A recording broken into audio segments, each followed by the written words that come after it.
Dear friends, thanks for coming. Thanks for being with us. Professor Carmen Escalante, along with her late husband, Ricardo Valderrama, is one of the most relevant scholars in Peru. Focus on oral in focus on Andean oral tradition. Carmen published several bilingual books based on the gender called testimony. Um, in this case, now we are going to present talk about how they, along with her husband, they collected a lot of testimonies of Quechua native speakers. Muy bien.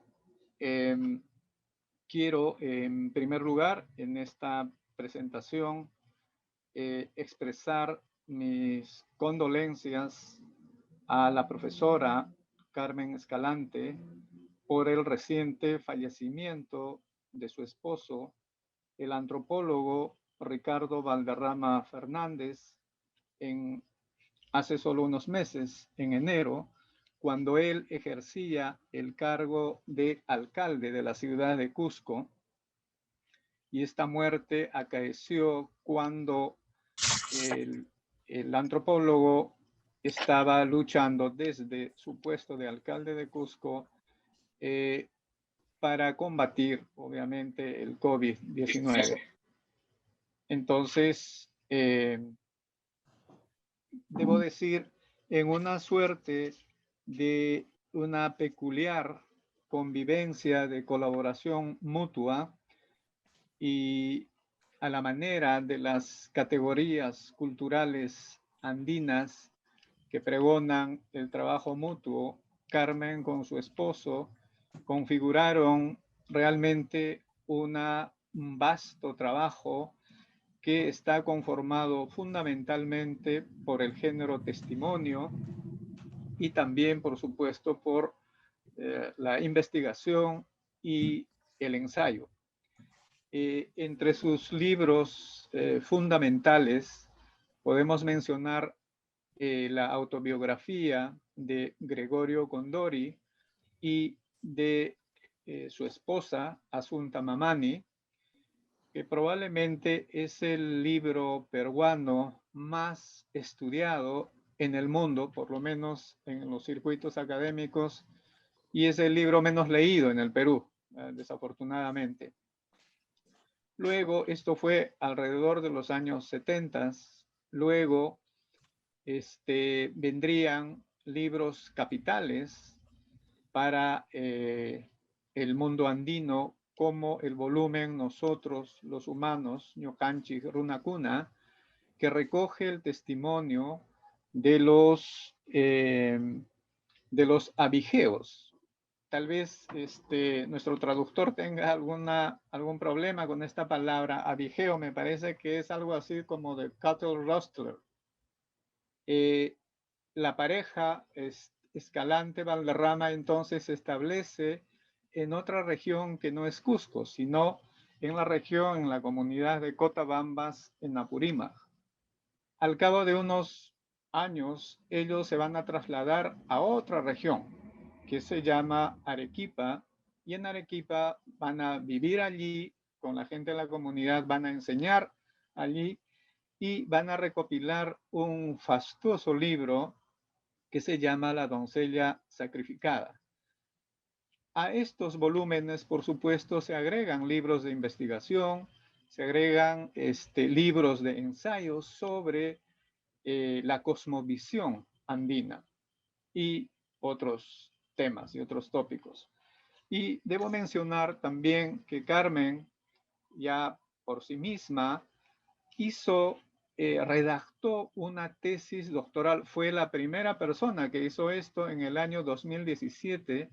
Redactó una tesis doctoral para graduarse en historia en quechua, donde se graduó en la Universidad, me parece, Pablo de Olavide en Sevilla.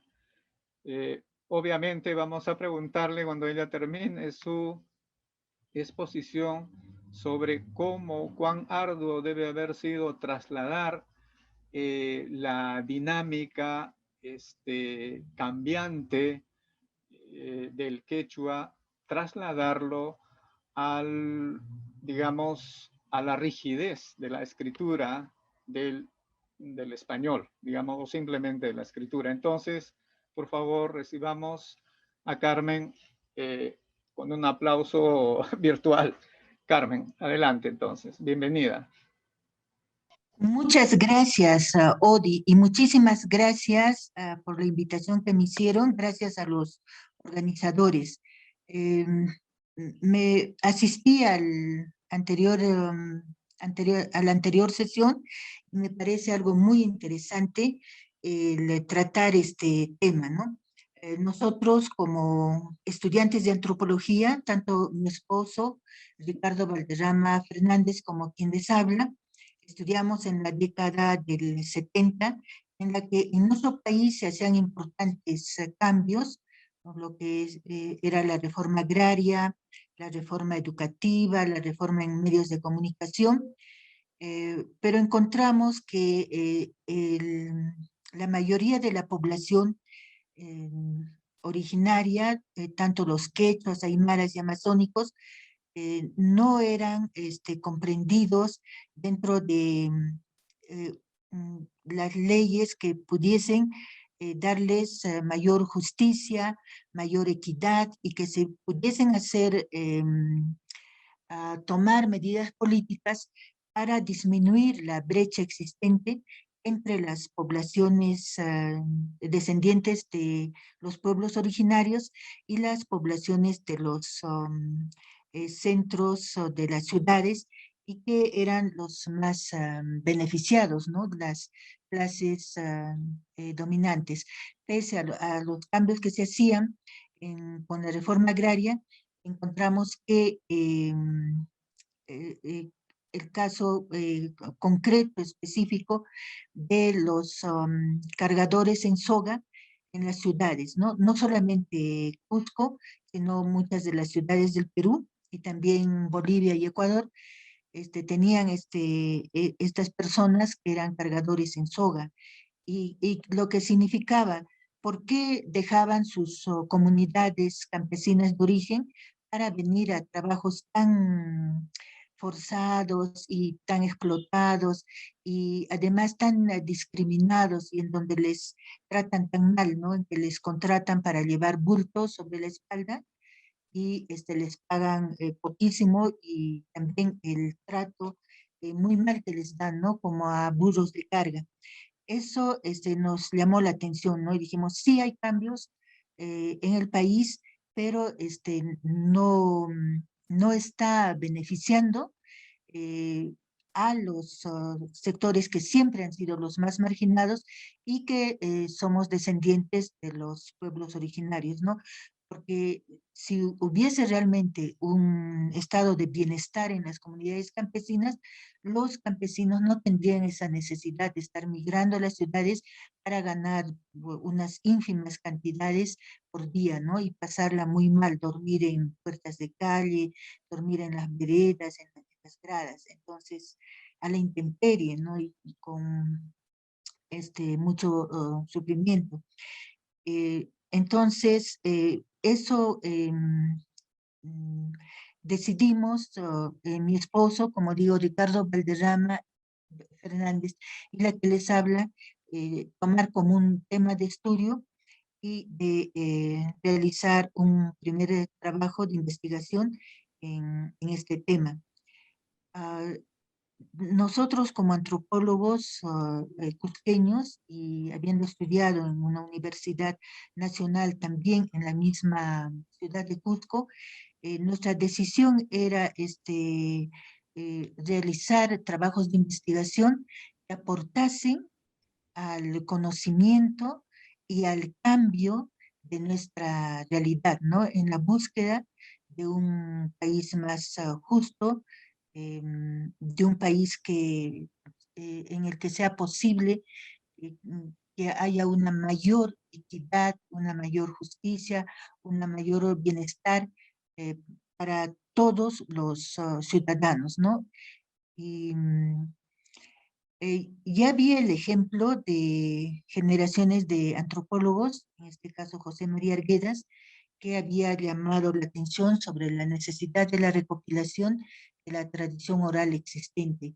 Y nuestros primeros artículos, antes de la publicación de Gregorio, son artículos publicando tradiciones orales quechuas de comunidades campesinas de la misma región del Cusco, básicamente Ocongate, Lauramarca, Pachanta, Capacmarca, Coñamuro, Cauri, eh, eso de una zona, y en la otra zona, Poques, Huama, Huarqui, Tauca, Chaguaitiri, y nuestras primeras publicaciones son sobre tradición oral, ¿no? En eso ya nos ejercitamos en grabar las versiones en quechua, luego hacer su respectiva transcripción en quechua, pero pasar de la oralidad a la escritura, y luego hacer las traducciones al castellano. Y siempre nos caracterizamos desde nuestra primera publicación a hacerlo en quechua y castellano. Y dentro de la opción que tomamos de dar a conocer la palabra del mismo campesino, del mismo descendiente de las poblaciones originarias, ¿no? Y hemos trabajado con los quechuas porque era el idioma que sabemos, y en el caso de mi esposo Ricardo Valderrama Fernández era el idioma que dominaba, no era su idioma materno. Es por eso que decidimos trabajar recopilando tradiciones orales o los mitos contemporáneos quechuas y darlos a conocer en esa forma. Entonces, al trabajar el testimonio de Gregorio Condori, Mamani, y de su esposa Asunta Quispe Guamán, hicimos esto, ¿no? De grabar sus versiones orales y después hacer la transcripción al quechua y posteriormente la traducción al castellano.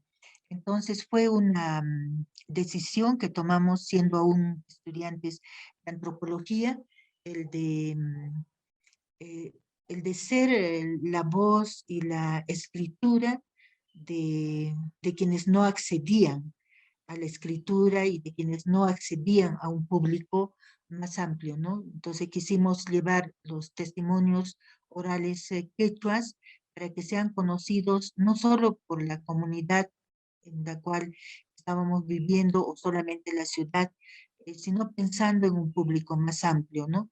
Inicialmente para nosotros era el área que ocupó antiguamente el Tahuantinsuyo, que es el sur de Colombia, es Ecuador, Perú, norte de Chile, todo Bolivia y noroeste de Argentina y parte de la Amazonía.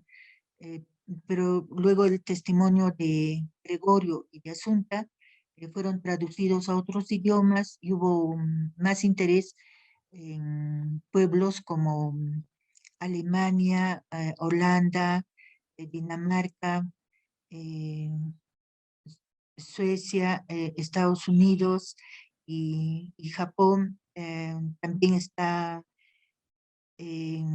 traducido al polaco y portugués por la Universidad de Bahía de Brasil, y siendo traducido al hebreo y al coreano, ¿no? Pero no hay publicaciones aún, ni en hebreo ni en coreano. El interés fue el de conocer de voz directa, porque no es una novela, no es un cuento y tampoco es un mito. Es el testimonio de cómo Gregorio y Asunta dan a conocer lo que ellos han vivido, ¿no?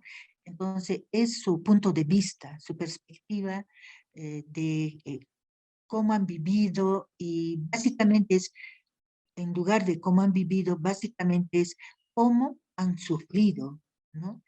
y cómo la vida para ellos es un sufrimiento y todas las dolencias y las injusticias que pasan ellos, ¿no? Entonces es hacer llegar su voz directa a los distintos lectores, ¿no? Y creo que eso es lo que llamó la atención de este libro, Gregorio y Asunta, porque el lector escucha, ¿no? Escucha directamente la voz y la manera de pensar y de sentir y de expresarse de este humilde cargador quechua andino, que es Gregorio, y de su esposa Asunta, también mujer quechua, que ha tenido unos trabajos donde sufrió mucho y que tiene una manera muy femenina y andina de ver el mundo, ¿no? Entonces, eh, esto fue el primer trabajo y la primera publicación que data del año 77. Y después hemos insistido en hacer bastante trabajo de campo, teniendo proyectos muy específicos. Por ejemplo, estuvimos 4 años en 2 comunidades de la zona de departamento Apurímac, dentro del Perú, el departamento de Apurímac, la provincia de Cotabambas, específicamente el distrito de Tambobamba y las comunidades Fuerabamba y Pumamarca. La forma en que fuimos eh, es que queríamos saber sus costumbres, su vida, pero todas las cosas que hacían para poder sobrevivir, porque estas 2 comunidades no estaban dentro del área que beneficiaba la reforma agraria, eran comunidades muy pobres, ¿no? Y estaban fuera de ese ámbito, entonces no hubo ahí influencia de Sinamos o de otras organizaciones que en esa época movilizaban los campesinos y también de otra forma encontramos la manera de sostenernos dentro de la comunidad.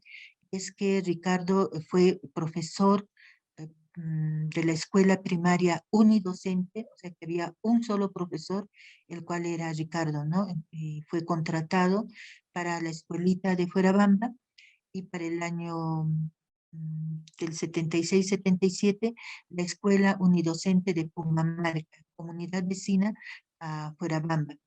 Habíamos escogido las comunidades más pobres, las comunidades en que se practicaba una forma de sobrevivencia, que es robar ganado para poder comer, porque los comuneros roban ganado, pero no es para venderlo o comercializarlo, sino para comer, ¿no? Para poder subsistir. Y así grabamos testimonios igualmente en quechua de habitantes monolingües quechuas y es dentro del concepto de la comunidad un comunero considerado el rico, considerado el que tiene ganado, o sea, el que tiene comida diaria, ¿no? Y otro comunero que era considerado el más pobre, ¿no? El que tenía, que no tenía nada de ganado, que quiere decir mana, uyuayu, huaccha, ¿no? Y él tenía que trabajar para otros comuneros para poder sobrevivir y también era que tenía que participar en muchas incursiones hacia comunidades lejanas para robar ganado, ¿no? Entonces, era efectivamente que ejercía esta actividad denominada en castellano abigeato. Y, y los 2 testimonios, ¿no? Uno de Victoriano y otro de Lucico, también los transcribimos en quechua y traducimos al castellano y también fueron publicados en forma bilingüe, ¿no? Quechua-castellano. Esto habíamos hecho la elección, la hizo todavía mi esposo Ricardo Valderrama, cuando estuvo de profesor en el Colegio Encinos del Valle de Tambobamba en el año 67. Allí se enteró de qué comunidades practicaban esa actividad y cuáles eran así las más pobres, pero también las más hoscas, dado que practicaban una actividad ilegal, pues no aceptaban que fuesen comerciantes o que vayan mestizos o que haya gente extraña, porque les parecía que les iba a investigar sus prácticas de abigeato y por eso no aceptaban. Pero sí al profesor. Y el profesor cumplía muchas labores ahí de escribir cartas, de escribir las actas de la comunidad, de mandar avisos, de leer notificaciones de juzgados, de fiscalía, de cartas de los que han salido, incluso los que están en la cárcel y envían cartas a sus parientes, ¿no? Entonces, cumplía una labor así. Y, y como digo, que habíamos escogido comunidades tan pobres, pero que en el subsuelo tenían bolsones de cobre mezclado con oro, plata y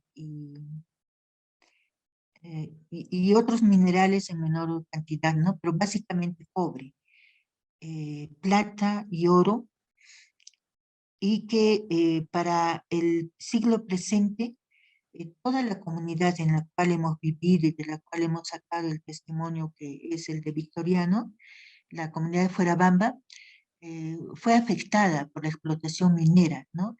Primero Strata Tintaya, eh, que vendió a una minera suiza, y hicieron un convenio con la comunidad, les decían vamos a ponerles carreteras, tubería, vamos a darles la misma cantidad de tierra en otro sitio, o sea, una serie de ofrecimientos. Una vez que los comuneros salieron de la comunidad, Fuerabamba ha sido desocupada totalmente, no hay un comunero que vive ahí, ¿no? Y han sido llevados todavía a otro departamento, a otra provincia, que es Tumbivilcas, a la zona de Yaguiabi. Entonces, esa comunidad en la que hemos hecho el estudio ha sufrido este etnocidio por parte de la minera internacional, y una vez que hace esto, lo vende a MMG Las Bambas, que es una compañía estatal china, que llega y dice, ¿cuál carretera? Nunca, nosotros nunca, convenio. eh, ¿Cuál es que vamos a tomar trabajadores? No, nosotros tenemos ingenieros. No pusieron una planta de procesamiento ahí. Esta mina lleva las rocas en forma íntegra. No hace el procesamiento en la zona, porque ellos tienen sus trabajadores en China. Entonces lo que hacen es llevar en camiones y camiones, utilizando las carreteras, las malísimas carreteras que el Estado peruano tuvo en la zona, ¿no? Y el camino que arreglaron los comuneros para irse de Corabamba a Yavillac, ¿no? Por ahí tuvieron muchos problemas, siguen teniendo problemas, y por esta cuestión del, del destino, am, este trabajo, esta investigación que se titula, publicada, se titula Ñoqayku Runakuna, nosotros los humanos, es que es como el único testimonio de cómo vivía gente en esa zona que ahora está siendo cavada a tajo abierto y siendo trasladadas los pedazos de roca en forma directa hacia el país de China, ¿no?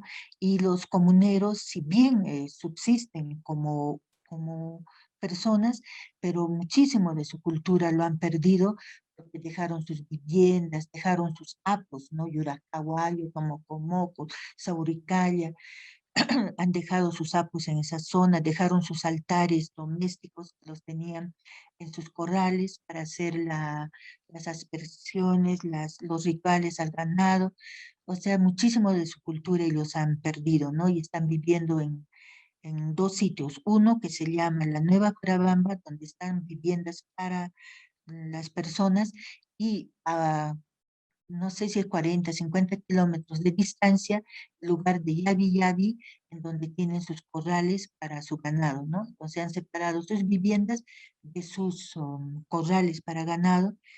Y bueno, no quiero ahondar en la problemática de ellos, pero el libro quedó como único testimonio de cómo era su vida, sus rituales, sus canciones, las canciones rituales en la siembra de papa, eh, sus formas de matrimonio, mm, los rituales de iniciación de los niños eh, y de las niñas. Y bueno, es en la zona de Apurímac, trabajamos en estas dos zonas y después hemos estado en otra zona del Valle Sagrado, del Cusco, en la provincia de Calca, en lo que es la cuenca del Carma, las comunidades que son, hemos vivido en Poques, pero hemos recopilado tradición oral quechua en Tumpi, Guama, Huarqui, Saiwa, eh, Lama y Cosco, que son vecinas de esta comunidad de Poques, ¿no? El, es, aún estando en la universidad, ¿no? Ricardo Valderrama y la que les habla, decidimos que éramos antropólogos y somos antropólogos cusqueños, ¿no? Y lo que queremos es trabajar no viéndolos a ellos como los objetos de estudio, sino siendo nosotros los unos, o sea, no hacer la separación a que ellos son los otros, ¿no? Sino nosotros nos hemos encontrado siempre dentro de la comunidad como quechuas más, como runas más, como compartiendo la cultura y las dificultades que ellos tenían y tratando de ayudarles. Entonces, siempre nuestro método de investigación ha sido el de la observación, que es como todo antropólogo en muchas zonas, la observación participante, como también lo hacen muchos antropólogos en muchas zonas del planeta Tierra, y la acción. Siempre nos caracterizó eso. Teníamos que estar con ellos en sus luchas, en sus pedidos, en sus actividades, en contestar a los juzgados, en estar eh, juntos porque nos identificábamos con ellos, ¿no? Siempre hemos tenido esa posición de decir, somos antropólogos, pero somos cusqueños y somos quechuas, ¿no? Y de ahí no nos van a mover. Y el ejemplo también lo hemos tenido en Arguedas, ¿no? Porque él ya hizo esto, ¿no? Y la otra cosa de nuestro trabajo es que han- muchos antropólogos estudiando en universidades de departamentos de Perú o de Lima buscan salir a otros países a hacer maestrías y doctorados, ¿no? Y nosotros vimos que estando jóvenes, pues resistíamos las caminatas, ¿no? Resistíamos hacer el trabajo de chacmeo junto con ellos todo el tiempo, resistir los días de trabajo, subir y bajar los cerros, cruzar los barrancos, cruzar a caballo, y es hermosísimo, los ríos caudalosos, y hacerlo a caballo. Los caballos nadan. Em, bueno, era para hacer estas cosas estando jóvenes, ¿no? Porque podíamos caminar bajo la lluvia y luego la ropa se nos secaba en el cuerpo y no teníamos problemas de enfermedades. Y habíamos decidido de hacer lo más posible trabajo de campo, teniendo muy claro lo que queremos recoger, teniendo muy claro que somos parte de los quechuas, somos runas también, y y que nos interesa lo que ellos opinan, lo que piensan los runas y las warmis, ¿no? Tratar de grabar lo más posible testimonios acerca de sus vidas, lo que es tradición oral e historia oral en general, ¿no? Y dentro de ello, mitos. Entonces, después de vivir íntegramente 2 años en la comunidad de Poques, desde la cual viajamos junto con ellos, por ejemplo, una caminata es al Señor de Huanca, otra van a pie hasta Coyoriti, hablo del siglo pasado, y a las zonas a donde iban para intercambiar sus alimentos, ah, eh, fuimos después de eso, que hemos estado 4 años en comunidades de Huancavelica, 4 años. Un año en Pachaclia, una comunidad de pastores de altura sobre los 4.200 metros sobre el nivel del mar.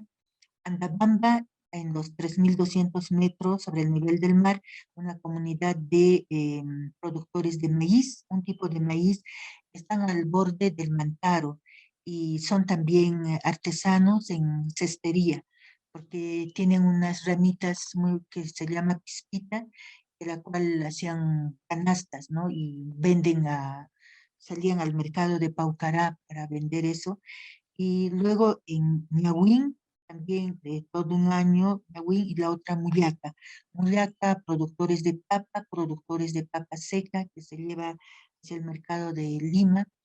Y eh, este es un trabajo que hicimos en Huancavelica, y como a muchos en la década de los 80, porque estuvimos del 81 al 84 en comunidades de Huancavelica, es que vivimos la etapa de la violencia, ¿no? Que al inicio uno no se daba cuenta de esto que pasaba, que parecía que era algo lejano, estaba en Ayacucho, habían tomado la cárcel de Ayacucho, habían ingresado al hospital, cosas que se sabía, pero luego llegó a Huancavelica esto, ¿no? Y fue en base a que teníamos siempre al llegar a las comunidades hemos tratado de caerles bien, de hacer amistad, de ser transparentes con ellos, de tener la casa abierta, de conversar mucho con ellos, o de ir también a dormir en casa de los comuneros, de tratar de hacer amigos, ¿no? Porque sabemos que en base a esta amistad, a esta empatía, ellos nos van a contar sus tradiciones, sus mitos, por más extraños que sean, ¿no? Porque si ellos piensan que uno les va a criticar, entonces no van a contarte aquello que ellos, o que es propio de ellos, ¿no? Piensan, no, estos nos van a criticar. Entonces, en base a que habíamos logrado amigos, es que sobrevivimos esa etapa. Y si no estábamos, o que el sendero nos cogía para justiciarnos como ejemplo, porque lo hacían a los forasteros, ¿no? Porque la gente no llora tanto por ello, porque son forasteros, pero toman miedo porque saben que ese grupo armado es capaz de matar gente. Entonces, sobrevivimos a ellos y también sobrevivimos al ejército, ¿no? Este, bueno, tenemos muchas anécdotas de aquella época, y el trabajo más logrado, más difundido, publicado, y que es en quechua y castellano, es el testimonio de un Pongo. Y es que en la comunidad campesina Santa Rosa de Pachaclia, del distrito Yauli, provincia Huancavelica, departamento Huancavelica, encontramos a don Daniel González, que era uno de los 3 más ancianos de la comunidad de Pachaclia. Y Pachaclia había sido antes hacienda.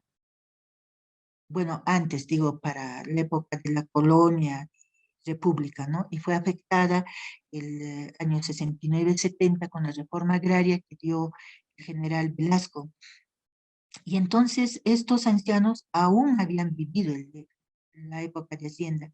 Y fue muy interesante recopilar su testimonio en una etapa en que los hacendados querían volver y retomar los terrenos de la comunidad de Pachaclia, en base a un decreto que dio en los años 80 Belaúnde Terry en su segundo gobierno, diciendo que todo aquello que los comuneros no estaban conduciendo bien retornase a sus anteriores propietarios.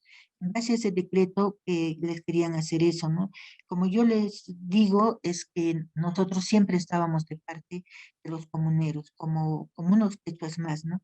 Por eso les ayudamos a defenderse en ese juicio que tenían.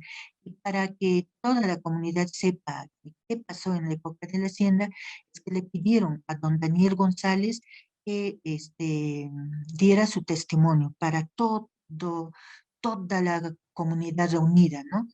Que se reunieron en un local de la escuela de Pachacle.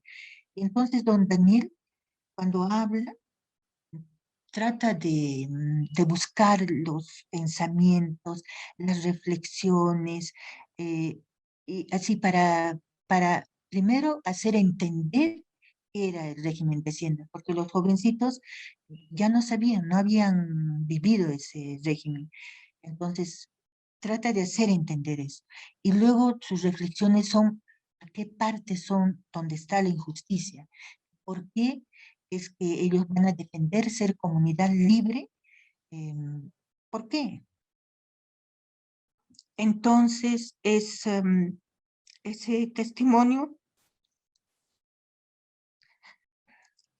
disculpen, el testimonio es un verdadero testimonio de un pongo.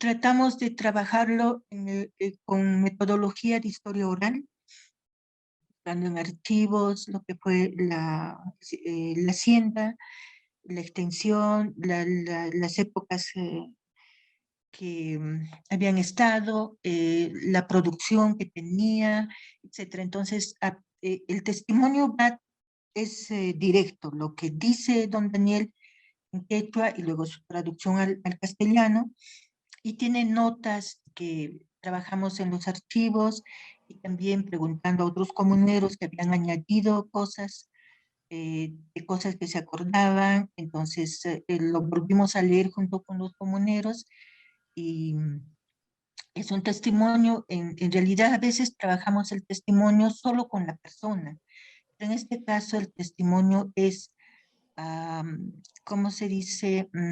Contrastado con todita la asamblea de la comunidad, no sé, como más de 200 comuneros, hombres y mujeres. Y de algunos había una generación que sabían leer y escribir, ¿no? Y que eran como los dirigentes de la comunidad muy jóvenes, que sabían leer y escribir y podían ir a hacer papeleos en los pueblos, ¿no? Incluso habían viajado hasta Lima para hacer algunos trámites de su reconocimiento como comunidad campesina. Am, Querida eh, Carmen, eh, sí, Odi, este, no me hemos fijé la hora, disculpe. llegado, sí, disculpa, en realidad es tan Ya. subyugante tu testimonio, en este caso, de cómo nos vas detallando ese desarrollo del trabajo de campo que hicieron tú y Ricardo, que estaríamos realmente horas Sí, escuchándote porque es un testimonio de primera fuente. Sin embargo, vamos a, a llegar aquí para comenzar con las preguntas que empezaré yo y luego vamos a dar al público para que nos ujú, pueda ellos también hacerte las preguntas. En realidad hay tantas preguntas, Carmen, que en los eventos que hemos estado juntos siempre eh, falta tiempo para claro, hacer preguntas, pero sí. quisiera comenzar, por ejemplo, sobre valorando ahora esta vez la estupenda traducción que ustedes han hecho en cada uno de los libros. Esa es una de las partes más descuidadas de los otros libros, de Mm, otros testimonios, quiero decir, de recopilaciones, de tradición oral, de cuentos. incluso, digamos, la transcripción de canciones. Esa parte es, en mi opinión, bastante descuidada.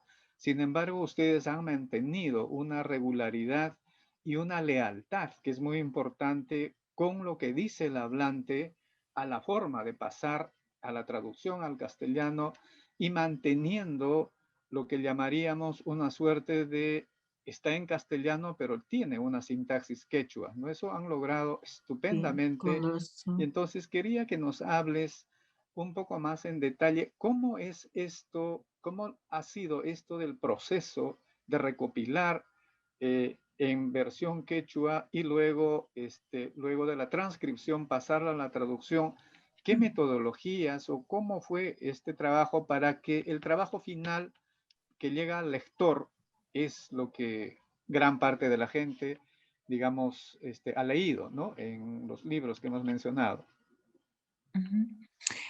Sí, y lo básico no empieza con lo que es la traducción. Lo básico empieza con eh, cómo conoces y haces amistad con la persona de la cual vas a recoger su testimonio, ¿no? Eh, esa relación es muy importante para que ellos te den y hablen con esa familiaridad y también te expliquen cosas de rituales o de mitos, o te expliquen sobre, digamos, hay una aldea dentro de la montaña o hay una aldea al fondo de una laguna. Entonces, mucho va a ser de que te miran, ¿no? Como diciendo, me va a creer o qué está pensando, ¿no? Porque justamente las personas que saben este tipo de tradiciones, este tipo de sabiduría, son muy suspicaces, ¿no? O sea, con mirarte ya están dándose cuenta o que estás distraída, estás en otra cosa, o que estás admirando, o es que no hay que ir con alguien que tenga cara de incrédulo, porque si no, no te va a contar lo que, tal como es su versión, su percepción, tal como siente algún aspecto, ¿no? Entonces, eso es lo principal. Ahí logras recoger una versión muy íntima, una versión muy compleja, porque puede ser cosas que se contradicen, ¿no? Pero tú no tienes que decirle, como, pero dijo esto y luego esto algo, o sea, basta que con los ojos alguito y ya se malogró. En todo, Ricardo tenía lo que se tiene esta inteligencia emotiva de saber quién es, de estarlos mirando y ahí sabía que la señora era la que sabía unas cosas absolutamente hermosísimas, ¿no? Y la manera muy delicada o de decirme a mí que me acerque, me siente a su lado y que le pregunte, ¿no? Porque a veces el esposo se va a recelar, ¿no? De decir, bueno, y él que está mirando este Misty, este forastero de la comunidad, ¿no? Entonces, eso también hacía mucho el ir en pareja y poder recoger testimonios de ambos. Luego, lo que hacemos es grabar, ¿no? Todo y anotar en libretas de trabajo de campo en este tamaño. Hemos usado muchísimo libretas pequeñas, anotar que se fue, salió, le hizo una seña a tal persona, o sea, para ver si tiene algo que ver o si debemos de porque a veces el hijo mayor, la hija mayor, mira y dice, algo dice que él sabe, ¿no? Que, eso, o sea, hace una cara de que está recordando y que hay algo más que se puede añadir, ¿no? Para poder después también preguntar con ellos. Y lo que sí hicimos, es Gregorio, es para, o sea, en la ¿Puedes bajar un grabación, poquito la pantalla para que se vea o mover? Eso es, ya. Gracias, Carmen. Ya. bueno, lo que hay la versión quechua y la castellano, ¿no? Entonces, cuando se transcribe en quechua, pues, el trabajo es palabra por palabra, que puede la palabra parecer una cosa, pero también puede, con otra escritura, significa otra cosa, ¿no? Entonces, Ricardo, que él hacía personalmente la desgrabación, o sea, de la grabación oral pasaba al escrito en quechua, buscaba estas palabras en vocabularios, en diccionarios, el de Holguín, y bastante para Cusco, el diccionario del padre Lira. Eso tiene Ricardo subrayado y con índices, con pestañas, para buscar, encontrar las palabras. Trabajaba muchísimo con estos diccionarios y con gramáticas. Y una vez teniendo ya bien esta la parte, él lo trabajaba a mano. Teniendo bien la parte del quechua, es que se iniciaba la traducción. Siempre esta traducción respetando la forma gramatical del quechua, porque es para que en la versión en castellano uno no escuche al académico, ¿no? Uno no escuche el antropólogo, sino uno escuche ese sabio Yachainio Juruna, el Soncoyo Juruna de esa comunidad, ¿no? Y el testimonio, por ejemplo, de don Daniel González ha salido en Oralidad de Casa de las Américas. En La Habana hay hasta dos versiones, en Perú hay también en un compendio de la Universidad de Lima, eh, y publicado en varias otras revistas, también en Cusco, ¿no? En la revista Crónicas Urbanas. Y sí, es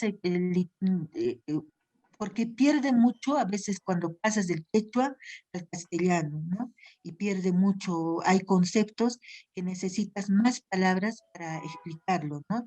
Y entonces hay que hacer eso. Y lo otro es que cada rubro debe de, digamos, esto es una unidad. Bueno, he cogido una página con las unidades, ¿no? Que se corresponden. Y para otros trabajos hemos numerado, dándole la misma importancia que se da a la Biblia católica, que es un texto sagrado, ¿no? Para los cristianos, o al Antiguo Testamento, que es un texto sagrado para los judíos. Entonces, en mitos, en eso, hemos puesto la numeración que corresponde a la traducción. En eso hemos querido ser más precisos, más objetivos, y con un respeto hacia estos textos como los textos sagrados de los quechuas contemporáneos, ¿no? Por eso hemos hecho así. Sí es cierto que anteriores este, personas que trabajaron con tradición oral en el Cusco, eh, tomaban la versión quechua, pero ellos la escuchaban, la tomaban, la escribían a mano, ¿no? Y luego ponían eso y su texto al castellano como una traducción libre. En el caso nuestro es que va exacto, ¿no? Y luego es de que sí tenemos las grabaciones, todo un archivo de cassette y de grabaciones. Y la grabación de Gregorio también, el Centro Pompidou en Francia quiso tener la versión de Gregorio, y sí está Gregorio, no está Asunta. Pero en el Centro Pompidou se puede escuchar la voz de Gregorio, y hay una cosa más que en el libro no está, que es la voz de Ricardo haciendo las preguntas. Entonces ahí uno puede ver cómo la calidez de sus expresiones, la forma amical, la forma familiar con que le trataba, y así también contesta Gregorio, ¿no? Porque mucha gente, eh, tanto Ricardo y yo hemos trabajado en ONGs, ¿no?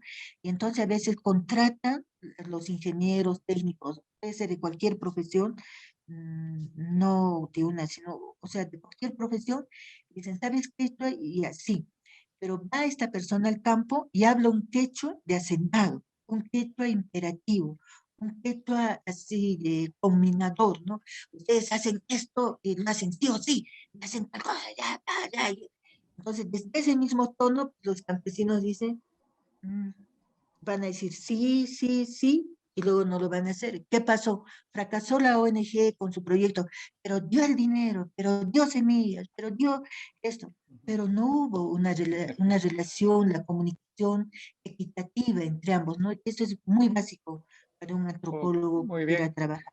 Carmen. Entonces, quisiéramos realmente, como cuando estábamos en un evento en Arequipa hace unos 2 años, te había pedido dónde estaban las grabaciones, dónde estaba la voz de Gregorio, y lo que nos revelaste fue que estaba en el Centro Pompidou de París.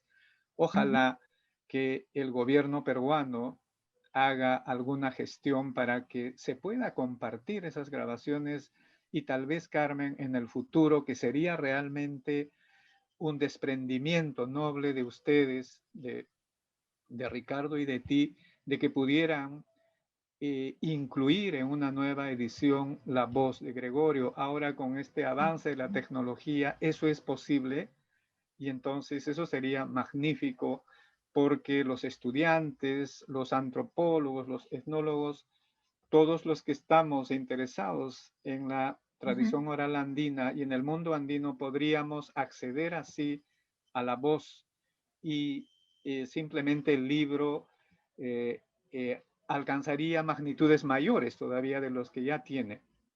ujú, Sobre, quisiera también incidir, mientras van preparando las preguntas, que un aspecto que, digamos, emerge de Gregorio Condori de Asunta es la extraordinaria capacidad narradora de Gregorio, pero también por momentos superior a Gregorio es la voz y la manera como urde una historia Asunta, y ujú, lamentablemente es solo apenas sobre la mujer andina, solo se tiene así de una forma articulada lo que ustedes han trabajado en la autobiografía.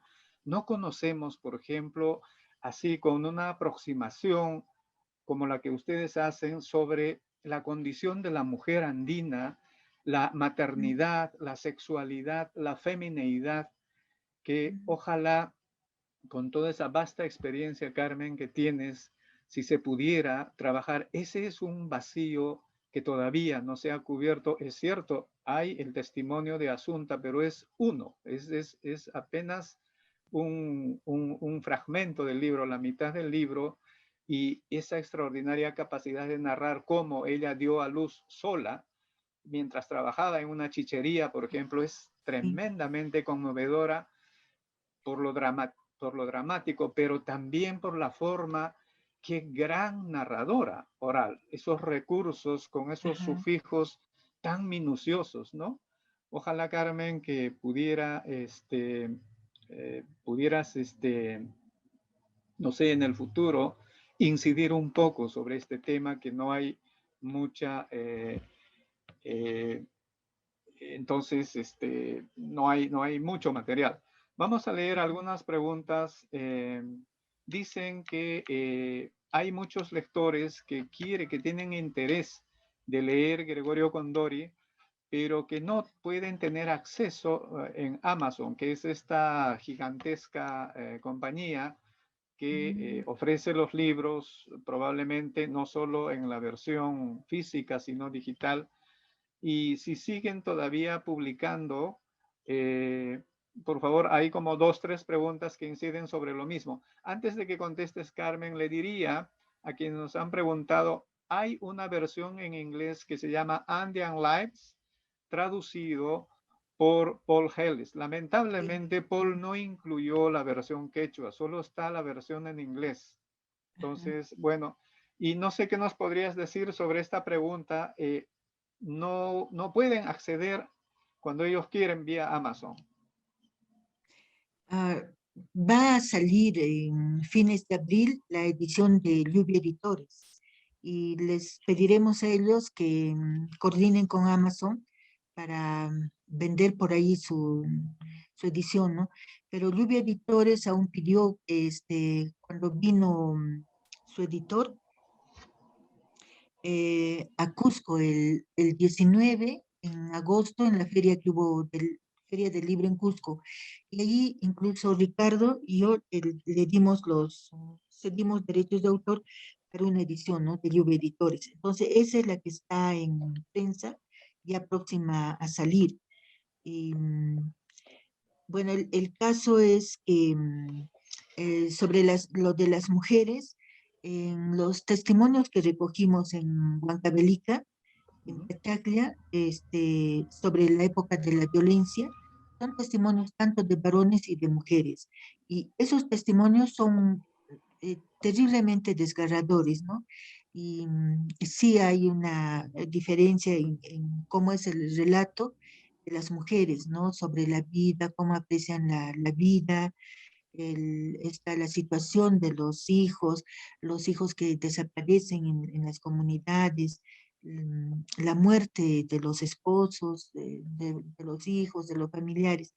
Eh, Casi hay una mayoría de relatos de mujeres, pero también de varones, ¿no? Que sobrevivieron a esa etapa de la violencia. Claro que el tema es esa etapa, pero es también, muchos tienen sus conceptos de cómo apreciar y respetar la vida, ¿no?